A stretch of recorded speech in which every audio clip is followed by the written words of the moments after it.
there, this is Chinkitan, also known as Mr. Ching Positive. Thank you very much for tuning in my channel, at YouTube channel, at araw-araw kong ginagawa to. It's been my pleasure and my really inspiration na everyday na I would like to inspire you.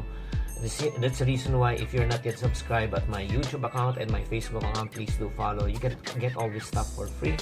And the topic I'd like to discuss with you today is about money. Mahirap ba talaga kitain ang pera? Isa ka bang OFW na marami ka ng sakripisyo na ginagawa mo para sa pamilya mo pero hanggang ngayon hindi mo pa rin nakakamit ang pangarap mo?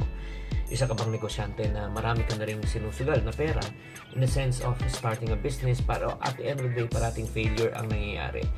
Isa ka bang empleyado na nagtsatsaga na sa maliit na kita na pero hanggang ngayon, di ba parang feeling mo hindi nag-a-advance ang buhay mo, hindi nag-i-improve. Alam mo sa hirap ng buhay ngayon, I can really understand na talagang parang daig pa yung isang linggong pag-ibig, no? Pagkita ng pera. Ang ating mga kinikita, di ba, dumadaan lang sa palad natin, minsan pa nga hindi pa dumadating ang sweldo, ubos na, simot na. At ayaw naman natin na nabubuhay tayo na parati na lang tayo isang kahig isang tuka. Ayaw na lang parating yung just in time, di ba? Napakahirap yan.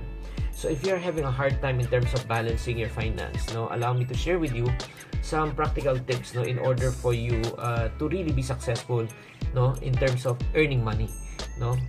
This is what I've realized in my 50 years of experience, 50 years of being living in this world, no. Number one, do not pursue money. Wag ka lang mag-focus sa pera, ha? Diba the reason why we're working is because of money? Yes, we are working because we want to earn money, but money is not the end goal. It's just a means. It's just a means to buy something. It's just a means to really sustain our family. It's just a means to really accomplish something. Pero dapat ang end goal natin is you got to find something, no? Find something that you love to do in your life. You love what you are doing and do what you love. When you do something, you do it out of passion. Hindi lang dapat dahil sa pera. From all the successful people that I've seen na talagang who made serious money and became successful, it's not because that they only pursue money but they love what they're doing. Like Michael Jordan, anong gusto niya? He loves to play basketball.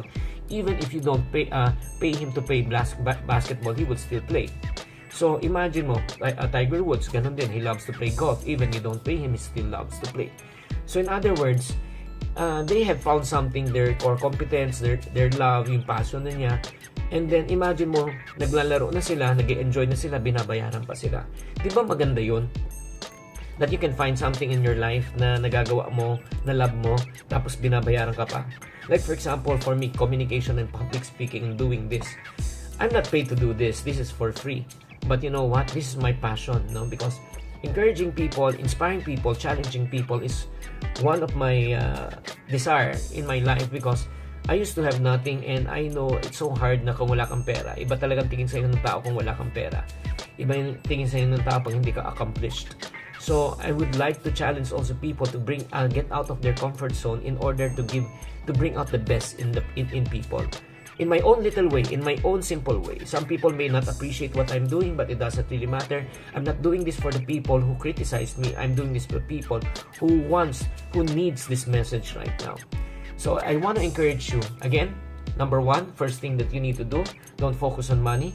Find something that you love to do so that you don't have to work for another day in your life. At the same time, if you have found something that you love to do, be good at it. Be good at it, no? Do your best, no? Do it excellently.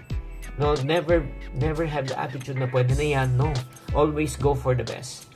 So if you are really looking for money, maniwala ka, this is my parang ma-realize ko, the more you pursue money, the more money will run away from you. Again, pag hinabol mo yung pera mailap. But kung mahalin mo yung ginagawa mo, alam mo, pag love mo yung ginagawa mo, alam mo, susunod yung pera. I hope that this short video is able to enlighten you not to pursue money, but to pursue your passion in life and to be good and give your best. This is Chinkitan saying, to every problem, there's always a solution. If you're not part of the solution, you're part of the problem. Always think positive.